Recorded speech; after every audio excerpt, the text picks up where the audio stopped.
I'm investigative journalist Molly Barrows. For years, I've covered the stories that made headlines in Northwest Florida and all along the Gulf Coast. Murders,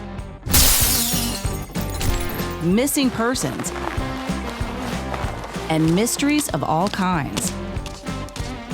These cases are far from over for many victims because the full story has yet to surface. Join me for Gulf Coast Confidential, where I dive into the saltier side of the South and expose the lies, greed, and corruption that often weighs down the truth. It's time to turn the tide and get a shot at justice. Hi, I'm investigative journalist Molly Barrows, and I've been covering crime in Florida's Panhandle for years. Welcome to my series, Gulf Coast Confidential. From murders to mysteries, I explore some of the saltier stories that surface in Northwest Florida and all along the Gulf of Mexico. My co-host is Pam Hill. Pam's sister Sharon Adelot was murdered by her son on Christmas Eve in 2013, and because of that, she has a unique perspective on many of the cases I talk about on Gulf Coast Confidential as a survivor of violent crime, a grief and loneliness researcher, as well as a pharmacist. So Pam, welcome. Thank you. Well, we're excited today to have you joining us. And the story that we're going to be talking about today is actually the one that kicked off my entire Gulf Coast Confidential series, and it's called Sink or Swim. It's the story of 12-year-old Dondre Lewis, who went to a birthday party on a yacht and never came back alive. This story is one that did not make the news at the time that it happened, but it did get a big reaction from the community in Northwest Florida when I first reported it in the summer of 2022. And I think in part because not only could the tragedy have been avoided, but not one adult nearby tried to help him. His family still has questions to this day. How could this have even happened? So I'll give you a little recap, a background of the story. It began on the morning of Saturday, April 16th, 2016. Dondre's mom, Viner Lewis, had plans to take her eldest son to a friend's birthday party in Pensacola. Viner also had her daughter and her youngest son, 12-year-old Dondre Lewis, with them when they went to this party, which was being thrown by their pastor. That was Reverend Lou Timothy May, and it was for his son's 14th birthday. The invitation stated the date, the time, the address, but Lewis didn't realize until she got there that the birthday party was actually being held at a location she didn't expect. It was a large, luxurious yacht, and she later learned that it was owned by National Personal Injury Attorney Mike Papantonio and staffed by crew employed by his Pensacola-based law firm, at the time known as Levin Papantonio, Thomas Mitchell Rafferty, and Proctor. Now, although her son, Dondre, wasn't supposed to be at that party, he was offered the chance to stay, and he took it. And that was the last time Viner Lewis saw her youngest son alive. She left both of her sons on board in the care of May and the boat crew. The Lewises were also longtime active members of Reverend May's congregation, Friendship Missionary Baptist Church. And Lewis wasn't expecting Dondre to go swimming. He wasn't wearing a bathing suit. He was still in his shirt and sweatpants when she left. However, that was it. That was the last time she would see her son alive. Just a few hours later, search and rescue crews retrieved the 12-year-old boy's body from the water. So where were they? Well, they left from downtown Pensacola, a marina in downtown Pensacola. And in fact, like I mentioned, Dondre wasn't even supposed to be on the boat. He was taking a tour of the boat with his brother when his mom was dropping the older brother off. And of course, he knew a lot of the people that were there. It was their pastor's son's birthday party. They all grew up in church together. They went to youth group together. So of course, he sees people there that he knows. And they're a couple of years older. They're more his brother's age. But you know what kid doesn't want to be on a cool boat and be a part of a party and in the water? And I think he wanted to stay. And even though his mom didn't intend for him to swim, I mean, he wasn't the best swimmer. So I don't think she was expecting that at all. He didn't even have a swimsuit. They did allow him to stay. So they left from that downtown Pensacola marina and they went towards like Santa Rosa Sound, essentially, towards a place called Fort McRae. And it's basically a giant sandbar close to, a national park. And it's a beautiful area. It's like emerald green waters. You're probably familiar with that Fort McRae area. Yeah, we go there sometimes out Yeah. there. Just park the boat or whatever you call it, keep the boat out there and just swim and hang out. Yeah, exactly. And so I think that's what was happening that day. It's the Intracoastal Waterway, essentially. And it's gorgeous. And it's a lot of like these little shallow sandbar island areas, but they get deep quickly. So these large vessels like the Nyhaven can pull right up, anchor off Fort McRae, and then they can swim in the water and then the kids can play on the sandbar and that sort of thing. But on this particular boat trip, they were just going out there to drop anchor and swim. And it was interesting because, again, I think Reverend May, it was his borrowing the boat. Essentially, it was lent to him by Mike Papantonio, and so Mike Papantonio was not there that day, but his crew was there. They were assisting, if you will. But the party, for the most part, was going on the back of this multi-level yacht, and the kids were jumping off the back once they anchored over there by Fort McRae. So I wonder if that was something that he was in the habit of, loaning out his boat for birthday parties. Yes. So that was one of the things that came up in the lawsuit that, and it may not have been necessarily lent out on a regular basis for birthday parties, but he did offer it up, for example, for maybe a silent auction item to sell, for a charity event. Like, hey, come on board and you two can, if you can bid for this and the crew will make you food. And actually, because I was actually working for the firm at the time, Pap is what his nickname is, and he had offered to let me take the boat out, if you will. I mean, his crew, I can't drive a yacht, but his crew had offered to,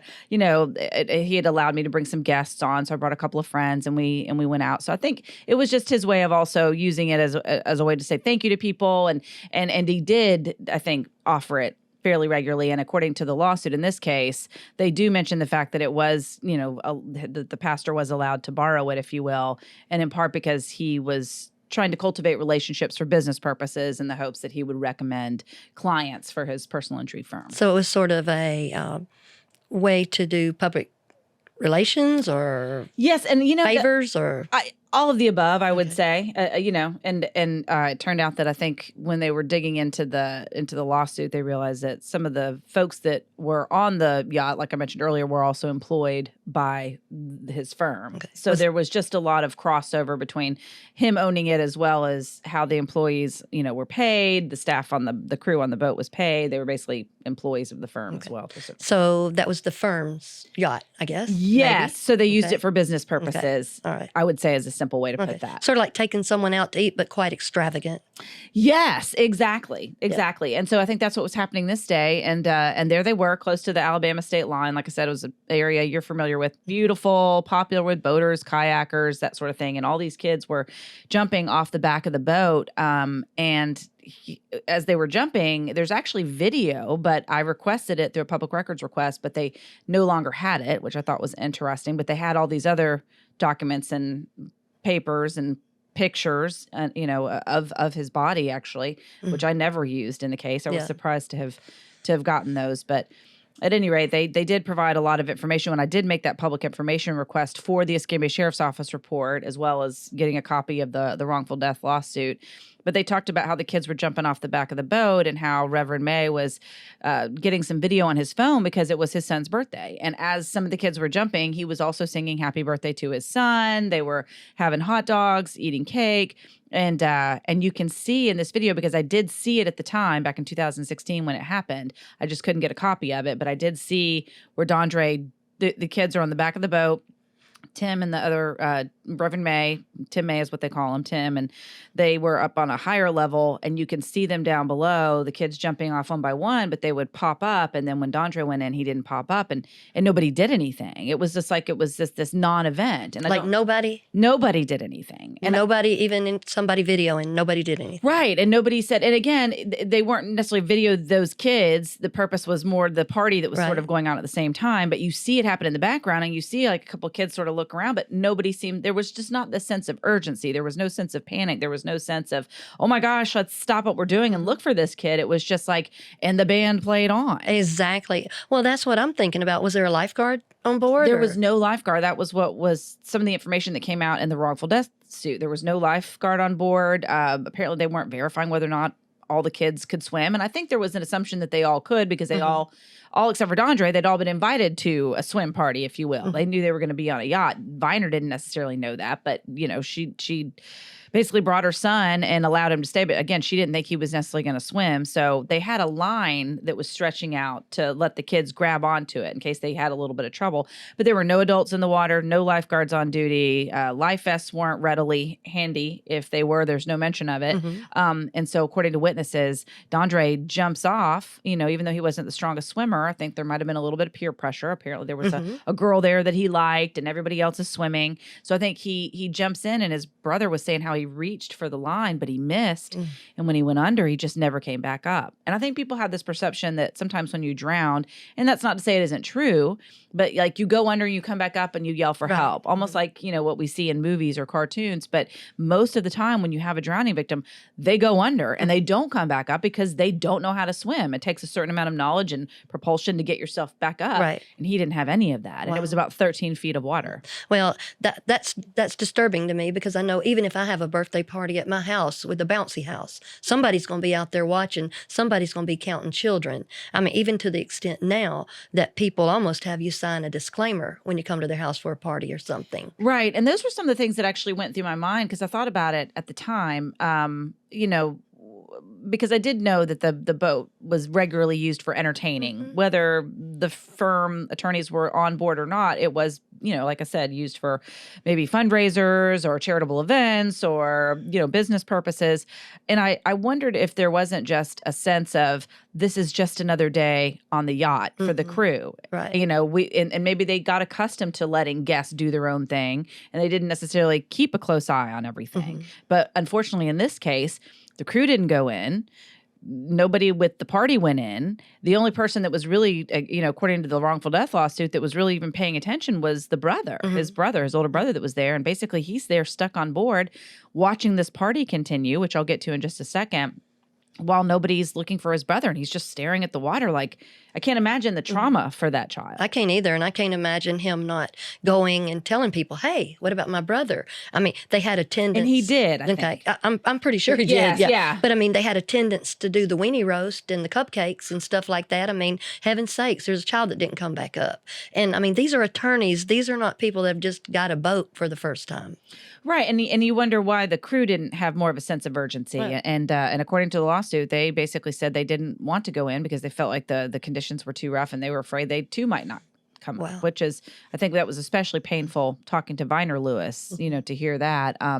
But again, no one was wearing a life vest or any other kind of flotation device. There was no adult in the water, as we mentioned. There were the 2 safety lines and a buoy for the kids to hang on to. And again, Dondre tried to reach for one of the lines and missed.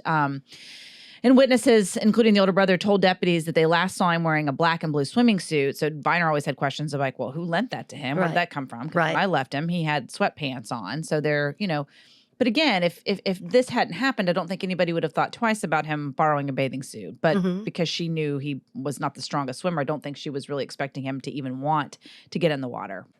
So the lawsuit stated, instead of entering the water and trying to rescue Dondre Lewis, the vessel's captain and crew members, as well as Lou Timothy May Sr., let him drown. While emergency services were searching for the body of Dondre Lewis, Lou Timothy May went on with the birthday party celebration. He was serving hot dogs, cupcakes, singing happy birthday, and Dondre's brother was basically stuck on the boat in fear for his own safety, mourning the death of his beloved brother and best friend, while the birthday celebration went on with his brother's body still missing in the water. He watched in horror as the vessel's crew members and Lou Timothy May Sr. refused to go in the water and attempt to rescue his brother, end quote. Unbelievable.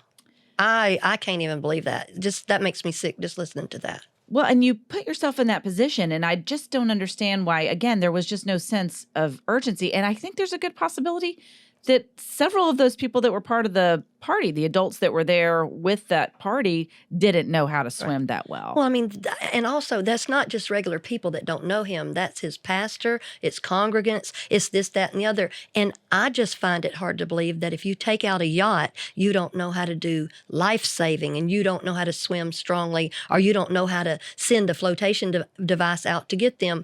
If you're supposed to be in charge of people, you cannot be scared to get in the water. Yeah, the real question is, even if you were reluctant to go in after the kids, maybe you could swim or maybe you were questionable about swimming, why would you want to throw a party on the boat? And my perception was that perhaps it was just an exciting opportunity. Here's this big, luxurious boat, and he gets to invite friends on along with having a party for his son. So I think it was a big deal, even if it perhaps wasn't the wisest of moves. Right. Well, I sure wouldn't be continuing on with the party. I know that. That's where I'm like, what's going on here? You're singing happy birthday and this, that, and the other. Are they aware that the child's drowned out there? And that's just it. I don't he would imply, I think, to the deputies that he was not necessarily aware. But again, when he did become aware, it's not like they stopped everything and said, let's talk about it, let's pray. It was just more like, well, we're already here and there's already food, so let the kids continue. And so the boy, I think the brother especially, was just traumatized by the whole situation. And instead of going in, they just immediately called for search and rescue. So they're basically entertaining the kids while they're waiting for search and rescue to come.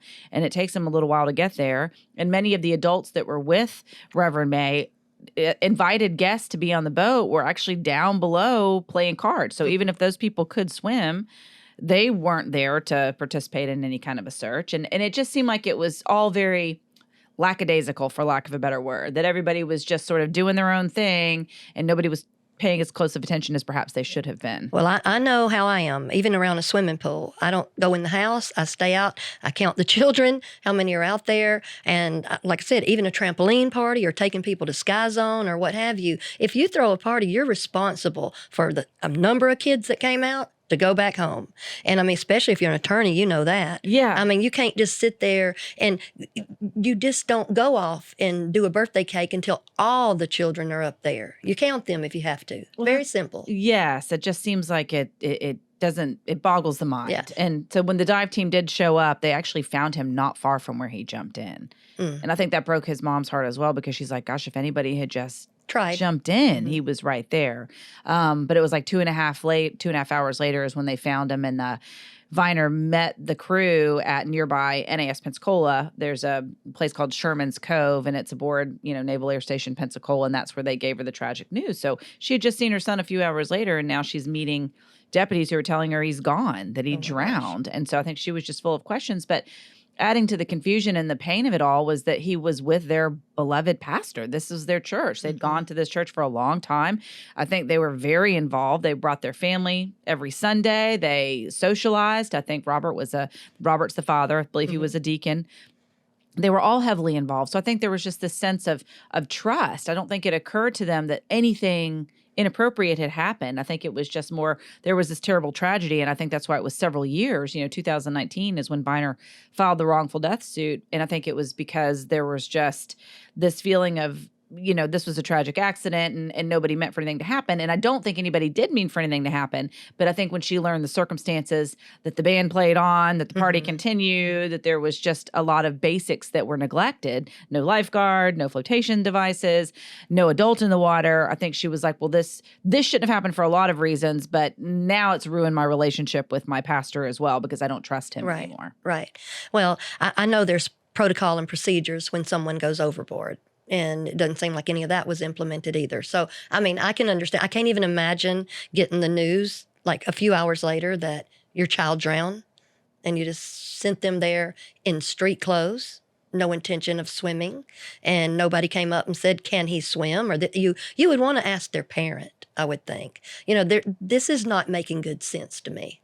Right. This doesn't make like a good stewardship type of thing of taking people out on a birthday party yacht. Yeah. I know you were working at the law firm at that time. What were you doing? What was your capacity there? Yes. So the reason I became involved or even aware of this situation is because I was hired to work in marketing for the law firm and public relations, basically be the face of the firm for the community. And the firm was in Las Vegas at the time. They throw a conference there twice a year. So that's where they were when basically this terrible tragedy happened. And it was part of my job to essentially work with the local media to try to keep it out of the press. Wow. And so I did. I had conversations with a couple of different local journalists. I know they were trying to, I think the sheriff's office report at the time was heavily redacted. And there were just efforts made. And I think in part, because the family wanted privacy, as well as the firm didn't want the word out that somebody had died off the boat. I mean, it's not a good look for a personal injury attorney to have a child die. Right. I didn't know about it. Right. And nobody knew about it. And I try to look at the news and everything, but I didn't. Y'all did a good job. Yes. And at the time, I was not working as a journalist, but it did bother me. And I remember talking to friends about it at the time and saying, this is just a sad situation. I was asked to befriend the family, if you will, spend time with them, help to develop a swim program. And I did all that. And I got to know them. And I really loved them. They're just hardworking. Robert Lewis owns his own business. Viner also, works hard, has college degrees. She's also works every day. They had several children. children. Dondre was the youngest, but they all, and since then, actually, they've been graduating from high school, college. I think there's a grandchild now. So life has gone on. But because of the relationship that I built with them, and then realizing how just wholesome they really were, they enjoyed going to church. They loved their pastor. They loved their children. And I think losing this child was not only heartbreaking for them on a personal level, but it also ripped apart their relationship and their trust and the foundation that they had built with this pastor, with this church. And I think that it just felt over the years, even though the swim program was good, and I think it was offered for free, the firm paid for it, to anybody that was in their youth group and other children that wanted to participate and learn how to swim, because sadly in the minority community, there is a lack of opportunity for them to learn how to swim. Right. For some families, it's easy. You're around pools, you're around waterways, the swim lessons are provided, but that's not necessarily the case. It's maybe, just not part of their lifestyle. So it's not unusual. And a lot of kids took advantage of this variety of swim programs that we put together. And I think the Lewises were very proud of that. They really enjoyed being a part of it. But of course, then when the lawsuit was filed, I think the funding for those programs sort of dried up and went away, just because I think it was essentially, what I felt at the time was that I was being asked to appease. I was being asked to smooth things over. There was a level of insincerity to me on the part of the firm asking me to do it. Not that I think they meant to do that, but I just felt terrible about what happened, and I thought there ought to be some kind of accountability. It's not my nature to sit on information and keep it quiet, but my job at that time was to make them happy, and what made them happy was doing this program, these swim programs. So do you think that was some sort of atonement or mitigation, or let's push this down, or I think so. And pacifying? And hoping that they wouldn't file a lawsuit. Right. I think that was, and I think, Reverend May also, I never had any conversations with him necessarily along those lines, but we did talk. He maintained a close connection with the family. So I think the impression that I got, and I'm not putting words in anybody else's mouth, this is just strictly my impression at the time, but I felt like it was just all basically geared to keep them as content and appeased as possible so that there wouldn't be any legal repercussions, which obviously eventually there were. Well, and at that moment in time, when you're suffering through grief like that, you're not strong. Making just simple decisions of what you want to eat every day is hard. So imagine dealing with something like that, or I imagine they took some of that in as kindness or atonement, for lack of a better word, but it doesn't seem like that's how it ended up. Well, and I think when they realized that everybody was moving on, that it was not, they realized that Dondre's brother was traumatized by what he had seen. Mike Papantonio also had commissioned a very talented artist to paint a portrait of Dondre, and it was beautiful, and they loved it. And Tim offered to put it up in the church, so that it would have a place of honor and everybody would be able to see it. But then I think as those efforts sort of faded, the painting was done, the swim programs were underway, but the loss of their child still remains. And I think from their perspective, everybody was going on as if, okay, well, we've washed our hands of this. It's all over now. But yet they're not seeing, I feel like they thought that Tim was not really sorry. That there wasn't a level of just empathy for them that was missing. And I think they were upset about that. And I think they just felt that perhaps they had been used to a certain extent. I think they probably felt betrayed because life doesn't go on the same for them. It does for everybody else, but not for them. And that's hard for anybody grieving to reconcile or to come back to. But so what happened with the portrait? Yeah, so the portrait, we don't know where it is. I mean, lost? Tim May would say that he's given it to the Lewises. The Lewises said they never got it from Tim. They never saw it in the church. They never got it at all. Is it wallet size? Is it a little one? Or what? It was not. No, I mean, it would be hard to lose, right? Yeah, There's a picture of me holding it actually for them because I had somebody take my picture, so I'd send it to them. Said it's here. We're ready to, I hope you like it. That kind of a thing. So it is. It was a large portrait. It was beautiful of his school picture, and sweet. Big toothy little grin and just a sweet happy boy. By all accounts, and they loved that portrait. I think that was had great memories for them of him being at the church. So I think they loved the idea of it being at the church, but then it never did appear. And I think that was part of the beginning of them going, well, is he really sorry? Mm-hmm. You know, what did happen that day? And I think they started asking harder questions, Right. questions that maybe they didn't ask initially because of their relationship with Tim and because of Tim's relationship with Mike Papantonio. I think they felt like they were letting other people drive the boat, if you will. Mm-hmm. And then it got to a point where they were like, maybe we should start asking the hard Yeah, questions. something doesn't seem right to me. It just doesn't. And I mean, so can we get the portrait? Where is it? I don't know. I have put story after story out there saying that they have no idea where this picture is, that they would love to have it. Find it. Give it to them. Nobody else needs it. I did see Reverend May when I was covering a commission meeting not too terribly long ago, and he tracked me down as I was leaving this commission meeting, and it was one of the first conversations we've had after I put this story out.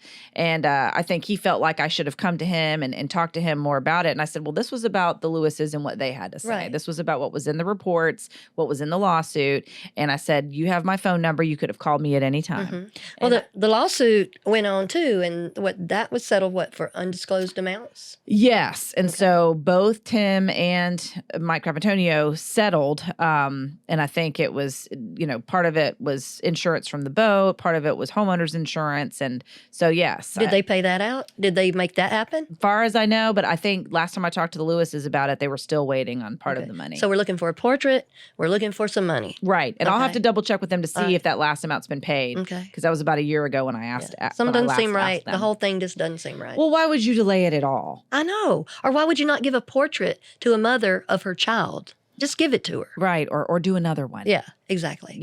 And so I think it, Mike Papantonio certainly did express his condolences. He went out there immediately. But Viner told me she thought it was odd, actually, that, he showed up on the boat that day. He got a lift to the boat. Then he showed up at their church. They were at church the very next day. That goes to show how grounded they were in their faith, how important that faith was to them, and where they draw their comfort from. So I think there was just it was a slowly over time feeling of we're not being supported by this pastor like we think we should be. He doesn't have the level of care and concern. Perhaps we're not getting all the answers, and certainly not the answers about the portrait. We don't know where the portrait is, but it was, I think, a symbol of the whole situation to them and how it had been handled. He seems like he's kind of more aligned with the yacht owner instead of the congregants. And I think that was their perception. That's my perception. Yes. So, it was a sad situation, of course, all the way around. But when I first decided to do this story, I, of course, knew about it because I was there from the beginning. I knew where to find the public records. And before I even did it, I reached out to Dondre Lewis and I said, hey, here's where I'm at. I want to do this story. I think it's important to get the word out. Do you want to comment on it? And she didn't, but she didn't tell me not to do the story. Right. So I went ahead and I moved forward with it. Now, Robert and I talked later, and I think they're both uncomfortable. If you we love each other, for lack of a way to put it. We enjoy each other's company when we see each other out and about. There's always hugs and how are you, and and asking about each other's families. But I think when he first talked to me after, he didn't want me to do the story. He felt like it was, I think, going to rehash and open up old wounds. But in part because I don't think he even fully realized all that was in the lawsuit and all that was in the reports. And then when I put it out there and people got a chance to see, the party went on. Just the negligence is what the lawsuit was about, and outlining what they felt like were the negligent facts and how things played out. I think Robert was like, and he saw the community reaction, that they were all rallying around Dondre. They were rallying around his family. There was a lot of, and I don't want to say finger pointing, but people had a natural reaction. Why did the party continue? Right. Why didn't anyone go in? And I think it was validating for him. And again, this was just my impression. But when he called me up after the story had been posted for a couple of weeks, and maybe not even that long. Maybe it was only a week up. But he called me, and I mean, we had a very touching conversation. Gives me chills to even think about it. But I think he teared up a little bit. I teared up a little bit. He just felt heard, and I don't think he knew that he needed to be heard, if that makes sense. Oh, yeah, definitely. You don't know that. And I think he felt the love because you're just kind of numb after something like that. And the fact that he's hearing his son's name and that it was needless, senseless, it didn't have to happen. And, people that are trying to mitigate damage know to come immediately and know to do something to, like I said, make atonement. Nothing's going to be good enough. But certainly give the mama her portrait of her child. I know. And that's what was interesting when Tim, tracked me down after that commission meeting, and he was like, I don't understand why you didn't want to talk to me. And they've got that picture. And I said, well, they say they don't. And I said, and you also have my phone number. Phone works two ways. You can call me anytime. But this was about their story. And if you feel like you have something to add, please let me know. I'm pretty sure if they would know if they had a picture of their child, they're the one that they want and quest after. And I'm glad, doing these stories is hard for you too. But doing these stories, I've been the recipient of the benefits of that. You do feel heard, and you do feel the love, and you don't feel so ignored and invisible. Yes, and I think that's part of it for them. At least now they understand that the community is behind them, that people see what they've been through, and I think and they didn't have to be the ones to get out there and do it and look like they're crying, and being upset or having to relive this trauma in front of cameras or in front of press. I basically put that out there. I said, here's what happened. Can y'all, what do you think about this to the public in general? So I think they got to see how the public reacted and feel that without necessarily having to put themselves back out there in a way that was going to reopen old wounds, Definitely. if you will. So what have we learned from this? What's the takeaway? Well, basically, I would say, there's a lot of takeaways, I think, from this. And for me, for one, is to not do something that I'm not comfortable doing ever again. At the time, I wasn't really comfortable, but it was my job. And I was no longer a journalist at that time, but ethically and morally, I just felt like it wasn't necessarily right. But then again, that wasn't my child. Right. And I was doing something to help them when it came to is what they wanted too, was to have the swim program. But my heart told me that this was just all part of a thing to try to keep them quiet. And I didn't really feel comfortable about that. And so when the opportunity arose where I could talk about it, I was glad to talk about it. So my takeaways on a personal level are don't do anything that compromises my morals or my ethics if I can help it. And for the Lewises, I can't imagine, but I what they must feel after having been betrayed essentially by their church community. They no longer attend that church, as you might imagine. But it's not impacted their faith. They still, very much love the Lord, very devoted to their family. And so in some ways, I imagine, they're always going to carry that pain and that loss with them, but it has brought them together closer as a family. And as a parent, I guess one of the lessons is to make sure you know who your kids are going to be with. Don't take it for granted that people love your children like you do. Right, exactly. And I think as a person throwing a party, as a person that other people trust their children to you, to use more good sense, to things that people do every day at preschool. You send out 8 kids come back in. You don't throw anybody in the pool that can't swim. I mean, just good sense. This story still upsets me, even after we've talked about it. I know. Well, and I tell you what, people continue to ask me about it. They continue to talk about it. They still want to know where that portrait is. We want to know where that portrait is. I want to know. I know. So it seems like maybe there will be some answers, and we'll continue to follow it. I need to follow up with the Lewises to find out, if everybody has followed through on what the lawsuit ordered, if all the restitution has been paid, because they did find that they were negligent in that child's death for a variety of reasons. Right. So, well, Pam, thank you so much for joining me and talking about this extremely tragic story, but it's an important one, and I'm glad we got a chance to talk about it. Thank you.